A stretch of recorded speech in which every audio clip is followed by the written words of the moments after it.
Welcome to episode 107 of Rush Roundtable. This is probably the most mind-wrenching question for Rush fans. What is the best song from each decade? Tune in and find out.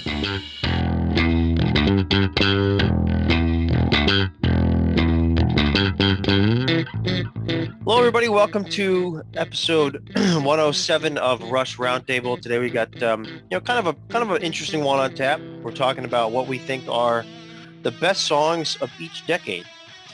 So more on that topic momentarily. But first, just want to introduce here John. John is primarily one of our Twitter page admins, and this is actually his first roundtable. So happy to have you, and hopefully we'll have you on many more. Yeah, I'm excited. So, welcome, John. Next, just wanted to briefly shout out Martin Popoff's show, The Contrarians, on YouTube. He so graciously invited me on to talk about the worst Rush album. I hate using the W word when it comes to Rush. I had to pick one, but go check that out and let me know that you likely disagree with my pick. Third and final thing here is I did find an article or an interview with Geddy Lee from Far Out magazine a couple of years ago. I think it was around the R40 tour time frame, but he was asked what his favorite Rush songs are.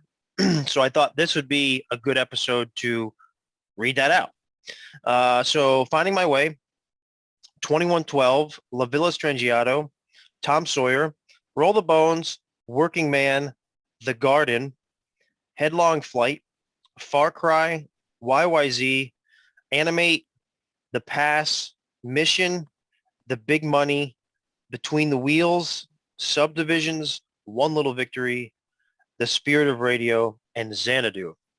That's what Geddy listed as his favorite songs. Of course, quite a bit of hits in there, and there's a few deep cuts. So I think it would be cool to see if any of our picks here for the best songs of each decade cross over with that. And when we say best songs of each decade, we are kind of similar to what we did with the debate style episodes with the decades. We are the four decades are 70s, 80s, 90s, and then 2000s and beyond. So when we say the 2000s decade, it's 2002 to 2012, basically, those three albums. I guess if you wanted to include feedback, fine, but you might be called crazy. Okay, so without further ado, what we're going to do is we're going to go around the roundtable 4 times. We're going to start with the 70s decade. Each person has chosen one song as to what they think is the best song of that decade, and we're going to start with Jim. Go ahead. All right. So my best song of the 70s is actually a crossover with Geddy's already. It is Xanadu. It is just an epic song. It is the first epic song that I ever heard from Rush when I was a lot younger. I just feel the song takes you on a journey, and each part of the song blends into the other. It keeps moving and it stays interesting. There's amazing musicianship, amazing orchestration, and I just can't say enough good things about it. And it also happens to be my favorite Rush song. So, Xanadu. Nice. All right, so I will go next, and I echo what Jim said. I put down Xanadu for what I think is the best song of the 70s. Just to follow up on a few things Jim touched on, I mean, I think right after 2112, which bought them their creative freedom, I think they really, A Farewell to the Kings really feels like Rush to me, like what the direction they were really trying to go in. And I think Xanadu really speaks to that, right? It's fantastic musicianship. The lyrics just take you on this journey. You almost feel like you're there. Of course, Double Necks. And I think just, they played it live on Exit Stage Left and then so many subsequent times afterwards. It's just a phenomenal masterpiece of a song. I think I've been quoted saying on prior roundtables, perhaps this is the best piece of music they ever wrote in their entire career. So yeah, I just think Xanadu is, I mean, there are a few songs in there that could be runners up. Maybe we will touch on honorable mentions at the end. We'll see where we're at with time. But to me, Xanadu, this was a pretty easy choice for me. Xanadu being what I think is the best song of the 70s. All right. No disagreements from from the You gallery. can't disagree. It's I know. impossible to disagree. How do you say it's not a bad song? This is You true. can't disagree with it. This is true. All right, David, go ahead. Okay, Xanadu for the win. I picked Xanadu as well. And just to kind of add on to what, Jim and Ryan said, if you go back to 75, the Necromancer, that song was roughly about the same length of time of Xanadu. But if you see the musical progress just from 75 to 77, it was remarkable. Neil and his relationship to literature, was based on the poem by Samuel Taylor Coleridge. It just, and I think I said in episode 102, Alex's solo at the end is one of my all-time favorites that he does. And then lastly, when I was a budding guitar player, that was probably one of the first songs I learned a few parts of and played them all incorrectly. It's a challenging song to play for sure.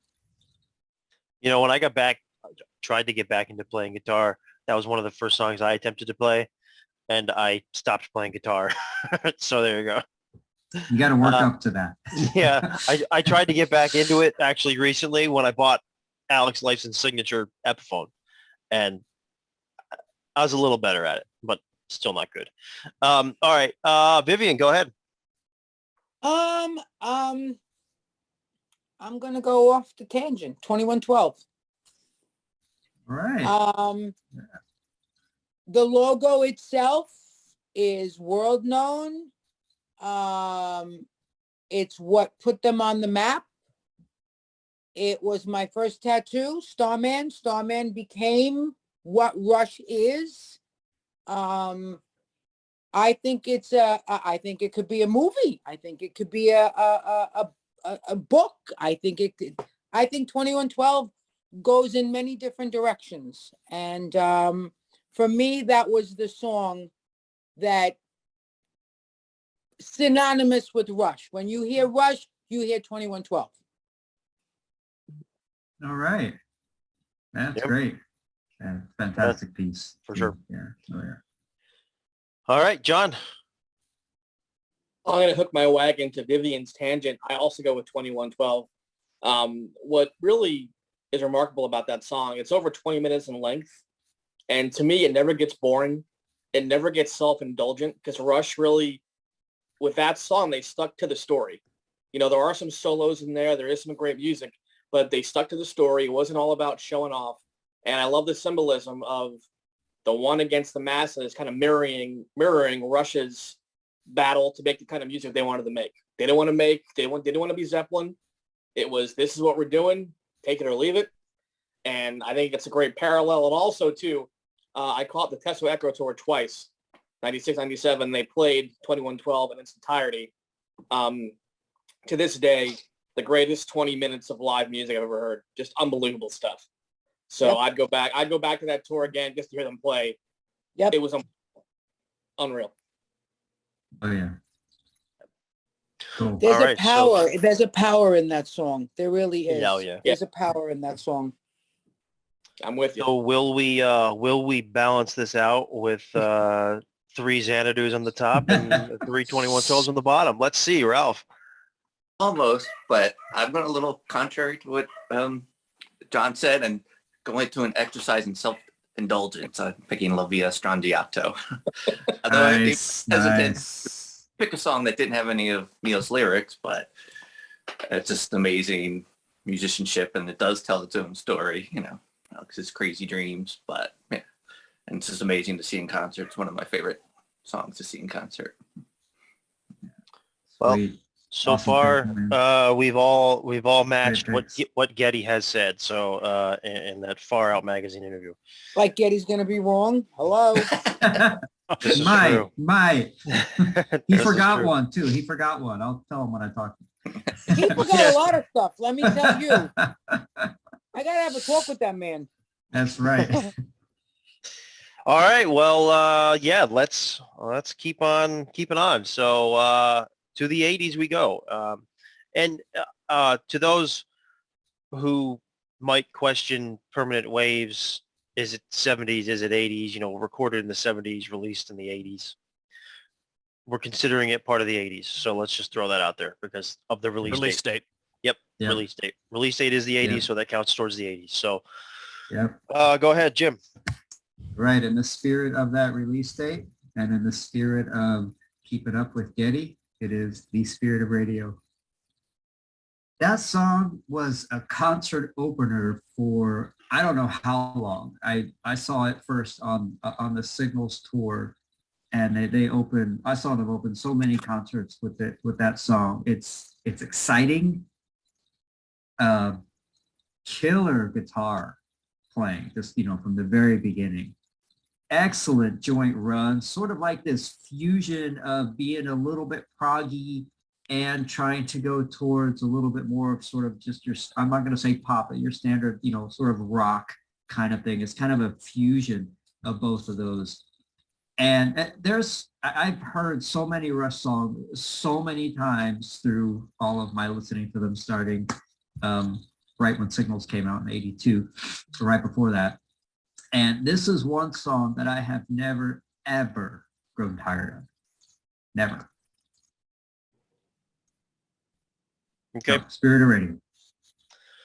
All right. So for mine, when I think the best song of the 80s, for the best song of the 80s, it's a song that, they were experimenting with new instruments, a story,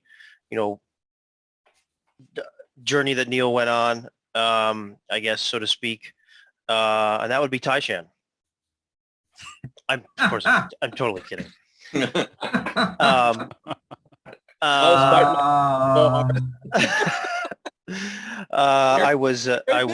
It was suggested to me that I do that as a joke. No, so I think for the 80s, this was actually the hardest one for me to pick, to be honest, because there's so many good songs here, right? Why? It's a huge range. Yes. In the 80s. Yeah, for sure. But I mean, Jim, you said you never grow tired of the Spirit of Radio. I actually grow tired of the song that I'm choosing here, and that song is Tom Sawyer. I've grown tired of just hearing it on the radio. I mean, I will always listen to it when Rush comes on. It's always a good day, obviously, but it's just one that I don't think it's overplayed. I mean, there's never, it's not something that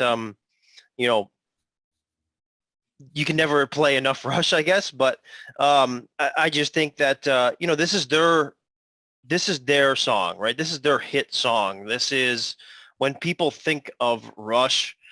To Vivian's point, yes, 2112, but Tom Sawyer as well, right? I think Tom Sawyer is the Rush song that when folks that aren't as familiar with Rush think of Rush, they're like, oh, that song with the really awesome drums and the really awesome synths.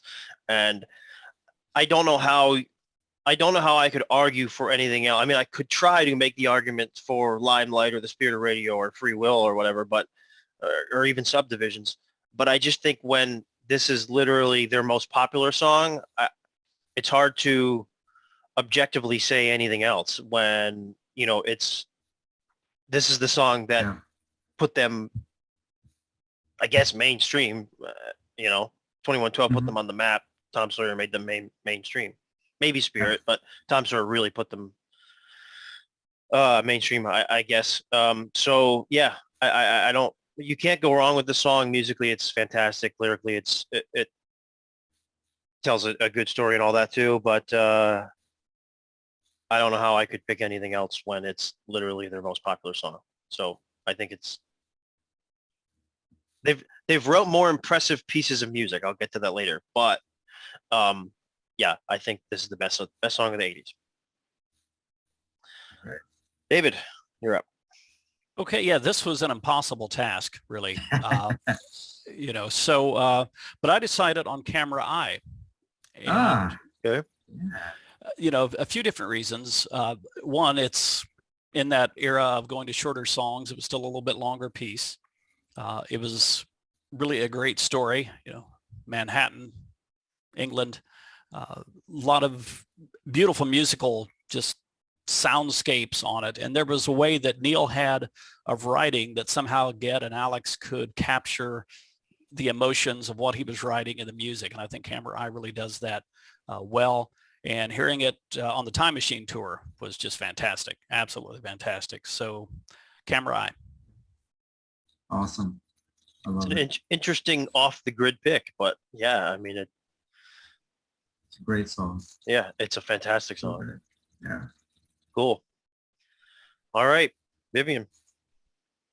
The 80s should have been categorized in 3 different times. There's so many hits from the 80s. Valid point. Valid it's point. mind-blowing. It really is mind-blowing. I have to go with Spirit Radio.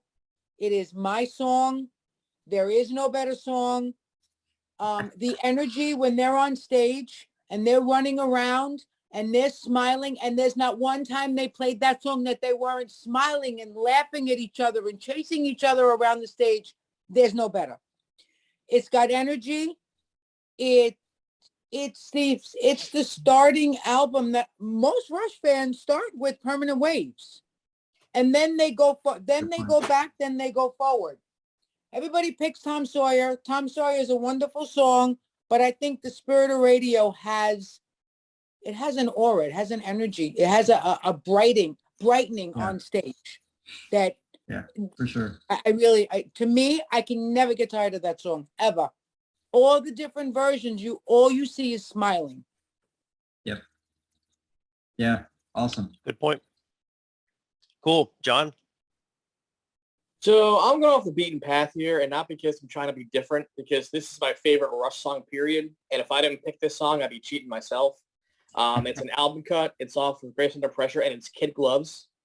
And I love this song for a few reasons. I love that opening guitar riff too. And I know obviously the 80s is so polarizing with the synths and the keyboards. I think this song really gets it right because Alex's guitar is front and center. And then you hear this bed of synths under it. And the synths almost add warmth to this song, which is rare because one of the big knocks on keyboards and synths and with Rush is to kind of dehumanize things. I think the synths in this song kind of warmed things up and gave it some humanity, gave it some feeling, gave it some heart. And also, too, I love that it's on an album that I love Grace Under Pressure. It's a pretty bleak album. It's an album that really sounds like its cover, very cold, very gray. And in the middle of this thing, you have this really up-tempo song, and I just love it. It's the first Rush song I fell in love with because Grace Under Pressure is my first album I ever had by Rush. So I know, again, it's off the beaten path, but it's my pick. I love it. I love that. I'm just saying, man, I love that pick. That is a great album, a great song. I got a Grace Under Pressure tattoo right here. So yes, I love it. I have one on my foot. Oh, awesome. There we go. Awesome. Yeah, guitar solo. What'd you say, Ralph? Just an amazing guitar solo. It's one of my it is. It is. Yeah. Love that song. Didn't Alex describe the solo in Kid Gloves as cheesy? I read somewhere that he said it's a cheesy solo. I thought he said that. It's different. What if you know? I don't put it past Alex to call that solo cheesy, though. Yeah. I don't put it past him at all. It sounds like we have to have a conversation with him too now. Great solo. Yeah, interesting pick. I mean, but what you think is the best is what you think is the best. So yeah. Hard to argue. All right, Ralph, go ahead. I'm going to go off back to Permanent Waves, but go with Natural Science. My favorite song. It's for me, it's like that gap between the epics that they were doing to the more concise songs, kind of like the Camera Eye is. And just, I love the 3 parts of it. And I think, I can't not listen to it all the time. Yeah. Every day. Awesome. Every morning, Ralph wakes up and puts Natural Science, spins Natural Science. That's another one, though, that like David's pick as the Camera Eye, it's kind of like underrated epic, I guess. Sort of, or, a longer tune that, yeah, that's another great pick. Cool. I feel like I should have picked something a little deeper, but what can I say? All right, into the 90s we go. So Roll the Bones, Counterparts, and Test for Echo we have here. So Jim, go ahead. All right, so this was actually the hardest decade for me to pick, oddly enough. I went with Driven. And my description is not going to be very long. Odd time signatures, virtuosic playing, a little bass solo by Geddy, and Neil plays this fantastic parts. His hi-hat work all over that album, I think, is incredible. But it really comes out on that song and a few others. And to me, for Driven, it's like, what's not to like? Driven. All right. For me, this was actually the easiest decade to pick. Like by a long shot. Like, not like, to me, the song that I'm choosing is Animate from Counterparts. Hence. But I think this is the easiest one for me to pick. This song stands so much higher above anything. Dreamline. Another cat appearance. My cats are upstairs tonight. Can't stop them. Yeah. Dreamline, Bravado, Driven, Test for Echo, Animate. I mean, there's a whole bunch of good songs, but this song stands so much higher above. I mean, to me, this could be considered a top 5 Rush song, and I couldn't say that about anything else in the 90s decade. This was,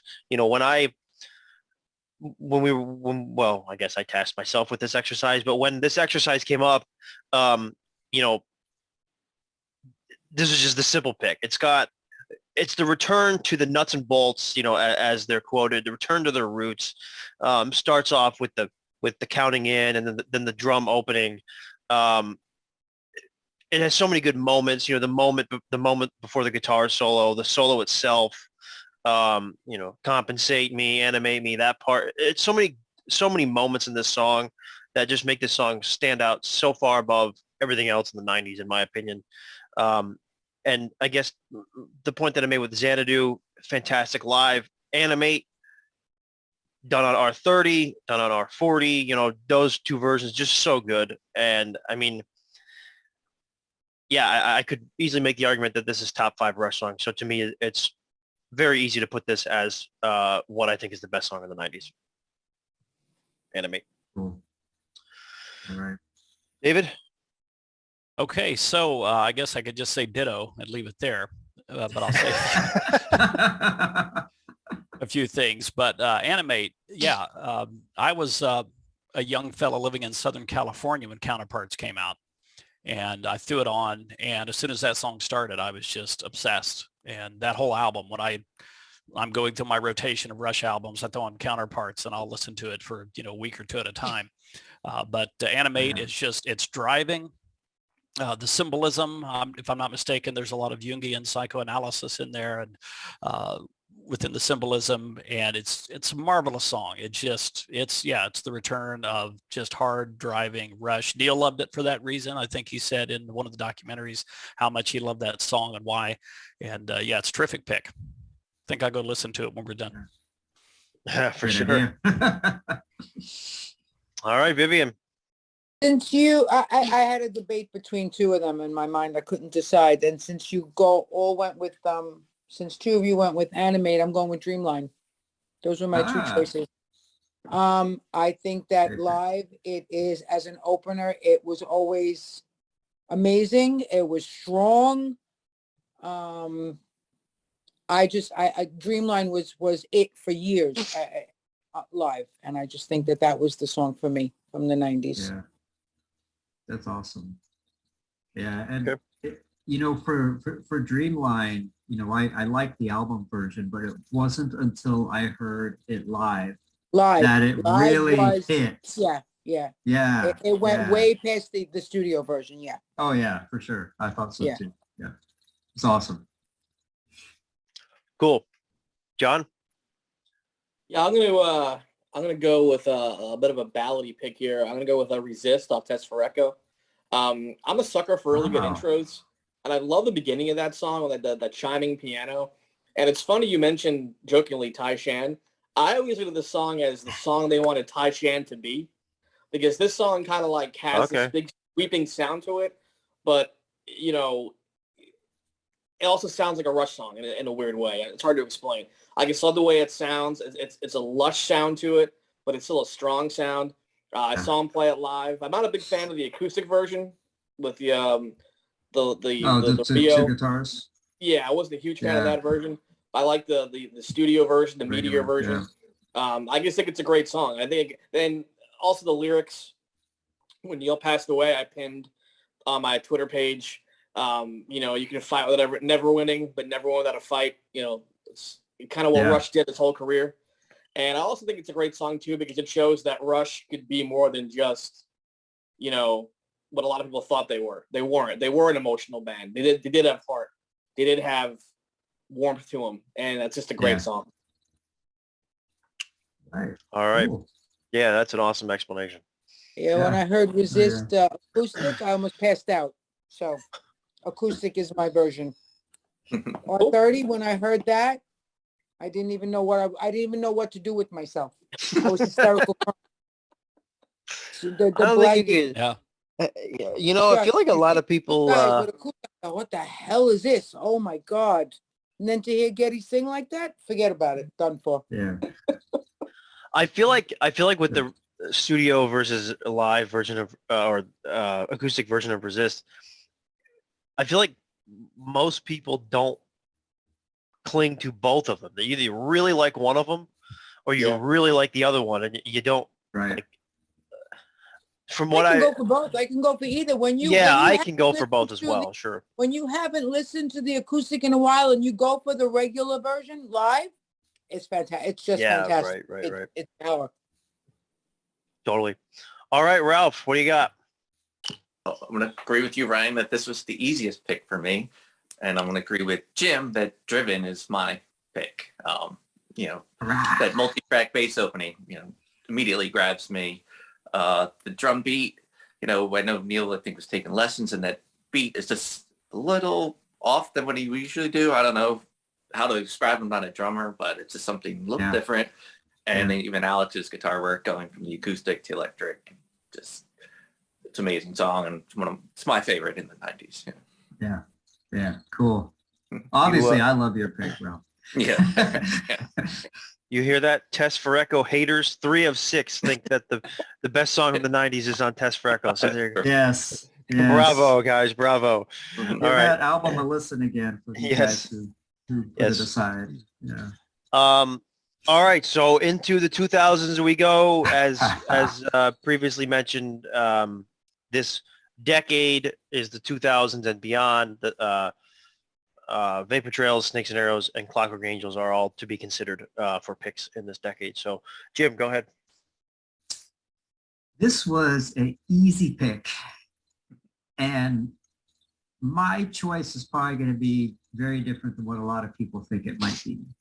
After the tragedies that, befell Neil, a lot of us thought that's it for Rush. That they would stop, and it's understandable that if they did, it would be very understandable. They did not.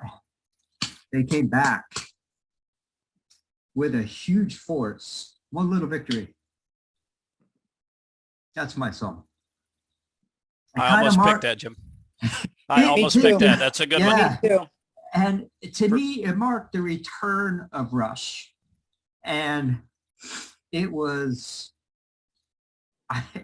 I don't know how to describe it. It's kind of like they were, it was unmistakable that they're back. I'll just put it that way. I don't know how else to describe it. My favorite line in that, celebrate this moment as it turns into one more. That says it. Yeah. Oh yeah. The best part too is the first thing you hear in that song is drums.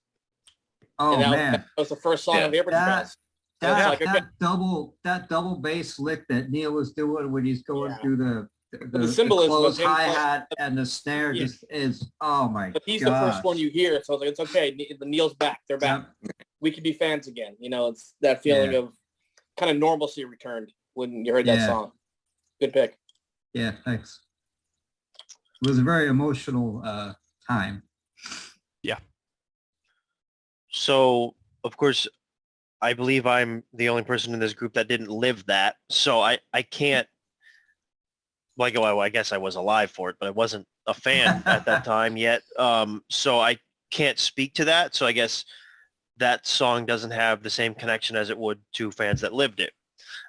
So as I mentioned with Xanadu, I think Xanadu is perhaps one of the best pieces of music they ever wrote. The next song is perhaps the best piece of music that I think they ever wrote. Therefore, I think by default it has to take the cake for the best song of this decade, and that is The Garden. To John's point with Resist, Resist showed a different direction that the band can go in, and it has a totally different vibe than most of the other hard rocking songs on Test for Echo, and The Garden in this case has a much different vibe than the rest of the hard rocking songs on Clockwork Angels, right?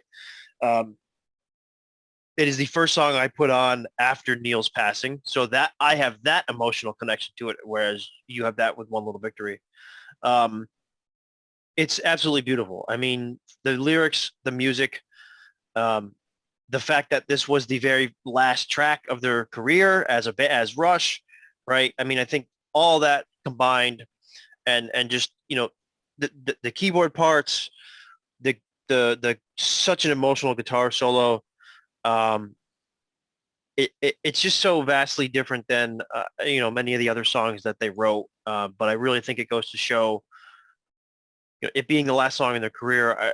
I think it also really goes to show how much they progressed as songwriters and as musicians too. I mean, where they were able to go with it. So yeah, The Garden, I think is the best song of the 2000s. Most impressive for sure. Nice. I went with The Garden also. Well, you want to go? You want to explain? You want to piggyback? And then we'll let David go? Yeah, go ahead, Viv, please. Yeah. It's the they finding my way to the garden. They found it, they nurtured it, they took care of it, and it flourished. And that was the high note. That was the culmination of everything they've worked for. That is an emotional song that I still can't listen to since Neil passed. Actually, since Time Stands Still, I can't listen to that song. Oh, yeah. It makes me cry. I've had to stop the car a few times.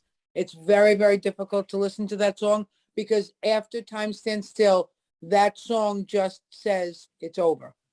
And Right. It is over, but my mind doesn't want to say it's over. It's very, very difficult. I think that is the crescendo of their career, that song.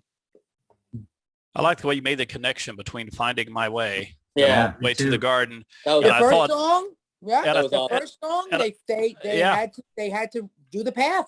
Right. And I they thought made of it these to the garden. moments. Yeah, I thought of these moments in between too. I mean, by the time you get to Fly By Night, they're trying to fly by night. They're, Exactly. they want to make Yeah, memories. the whole thing was But- one big Yeah. giant journey, and they took us with them. And then by Time Stands Still, I don't want to look back, but I'd like to look around a little bit. Yeah. And then by the time you get to the garden, Yeah. that's what it is. It's like, It's a beautiful, beautiful road. Yeah. Yes. beautiful. And with Headlong Yeah, Flight, a I couple love songs that. before it too. Yeah, with all the hills and valleys that comes along with the journey. Terrific. Yeah. Terrific. Wow. Did we just I'm completely? sorry I took the spot. Did we just Not completely? at all. That's perfect. I was gonna say, did we just completely expose what Rush was trying to do their entire career, and we just like We actually figured something out. yeah. All right, David, go ahead. Okay. Well, it's kind of funny because I thought everybody's going to pick The Garden because, my God, The Garden. So I should pick something else. But then I couldn't. So, the garden is mine as well. And So we could have kept the same order. Yes. we could have, yeah, which is So I'm the it big doesn't map, I'm matter. sorry. No, No, that's it's terrific. okay. And so for me, the garden, I mean, I've been a Rush fan since I was 11 years old when I didn't know what I was listening to. 2112 was my first album. And I've been obsessed ever since. And so by the time, that entire journey, it's not just their music, but then you find about what kind of people they are, and their families, just terrific people. And you get to the end and it's just about a garden to nurture and protect, the measure of a life. Everything that song says just captures, I think, who they became as human beings, as great people. And then Alex's solo is the last thing I'll comment on. To me, that was his most emotional, deep feeling solo since Limelight. I love that solo. Wow. Yeah, Cool. it's a big statement. Cool. Yeah. John, go ahead. I can't stop thinking big. There you Well, go. first, I want to trip you guys out. Didn't Rush close the R40 tour with that excerpt from Garden Road? That was the Yes. last thing they played on the tour. So I think you're onto something with Find My Way to the Garden. Yeah. Yeah, they knew what they were doing there. Yeah. Vivian, way to point that There's out. another theme for you. There you go. I'm gonna go back to Vapor Trails. I'm gonna pick How It Is. And I think this song also really speaks to the tragedies Neil went through. And I think this is really applicable for everybody. We've all had our setbacks. I mean, I haven't had anything close to what he went through in the 90s, but very inspirational song. I love how the chorus is kind of like almost like frantic, and and Getty's voice is a little distorted, and then the verses are a little frantic with some distortion. The chorus is kind of mellower with the acoustic guitars. It's almost like the verse is like the madness you're going through, and the chorus is like the port in the storm, the light that is going to eventually happen, because things aren't always going to be like this forever. And that's kind of for me, the inspiration of that song, and that sometimes when things aren't going well, you think, okay, this is it. I'm locked in this space, and no, this is not how it's going to be. It's not, and that great line about you can't tell yourself not to care, not to feel. It's such a human song. And I think the beautiful thing about Neil's lyrics were, as smart as he was, as cerebral as he was so relatable to everybody. He wrote about real stuff. He wrote about humanity. And I think that song, for me, really drives home what he was saying his entire career. And I just love it. Yeah, I think Did back it to stick the with you? Sphere kind of dream, the cerebral but emotional. Right. All the way back then, Neil was there Yeah. with that balance. Totally. Yeah, Yeah. definitely. Overlooked, I think, too, by a lot of people. Right. Yeah. Great pick. I've been hooked on that song for, Jim knows, months and months and months. And Yep. I almost considered it for this, but I figured people would think I was crazy. So I'm glad you said it. All right. If random people thought I wouldn't be a Rush fan. That's also a good point. Yeah. There is no such thing as a wrong Rush song. Never. No. That's true. Yeah. That is a good point. It's Ralph, true. go ahead. I'm going to pick Headlong Flight, kind of another career-spanning thing. Another trippy bass entry, intro. I like that. The Bastille Day throwback.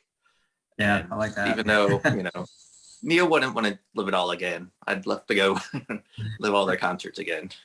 Oh yeah. Yeah. Awesome. Our pal Jerry from the Rushcast has said a couple times that the Headlong Flight has everything you could possibly imagine or anything you possibly want in a Rush song is all in that song. And he's so right. And I think, that's another example of perfect career spanning track. So yeah. Including Good a pick. drum solo. Right? Yeah.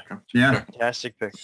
Yeah. All right. Well, since we do have a little bit of time left, I'd say, why don't we go through and say some honorable mentions? Some other songs that I guess we considered throughout. Because some decades were easier than others for some of us. Some of them were pretty easy. Let's just go through We'll just start with Jim. Jim, you can go through all 4 decades and just state, some songs that you had honorable mentions for in each decade, and we'll just go through each person. Well, so for the 70s, I'm going to mention 2 of them. One is Hemispheres, which is, this an incredible epic. It's my favorite full side song of the 3 you have to choose from. The other one that I want to mention as an honorable mention is The Fountain of Lamneth, because I think without that, 2112 and Hemispheres would not have been as they are. And I think The Fountain of Lamneth is actually a fantastic song that tells a really good story, and it has criticism that things are a little bit disjointed in there, but I love it. Absolutely love it. And my runner-up for the 80s was YYZ. Oh, yeah. Yeah, okay. Because YYZ. And that's it. I didn't have honorables for 90s okay. or the nuts. Yeah. For me in the 70s, it was a pretty easy decision with Xanadu, but some other ones I consider were 2112, Working Man, and Closer to the Heart. 80s, I already mentioned some other ones that I consider were The Spirit of Radio and Limelight, but also Free Will, Subdivisions. I thought about Red Barchetta, and I thought I thought about Marathon, but I figured that was too far off than the other couple songs that I just mentioned, so I weeded that out, but I at least crossed my mind. For the 90s, like I said, Animate was that was it. I thought slightly about Dreamline, but that was the easiest decade of this for me, so that it was Animate. For the 2000s, I thought about How It Is, like what John mentioned. I thought about Far Cry, and I actually thought about Armor and Sword, because I think that's another fantastic track. Yeah, actually, I thought about Faithless too briefly, but yeah, I think The Garden was another fairly easy choice. I think The Garden took it for me. So yeah, those are the ones that I considered. David? Well, in the spirit of what Viv said, I mean, let's face it, we could just start naming off any Rush song from any decade and we could make an argument for it, right? But I'll keep this really brief. The 70s, I thought of Close to the Heart. It's a short song. It actually got radio airplay, and it's still true today. For Christmas, my daughter actually made a little painting. It's over there. I can't get to it, of the lyrics of Closer to the Heart. It was terrific. Oh, nice. And then for the 80s, Losing It is a huge favorite of mine. Ben Mink on the violin and introducing that. Natural Science was another one in there for me. 1980s, Alien Shore. Love that song. Ghost of a Chance was another one from the 80s as well. Or 90s, I'm sorry. And then 2000s, One Little Victory and Faithless were kind of my backups. Cool. Vivian?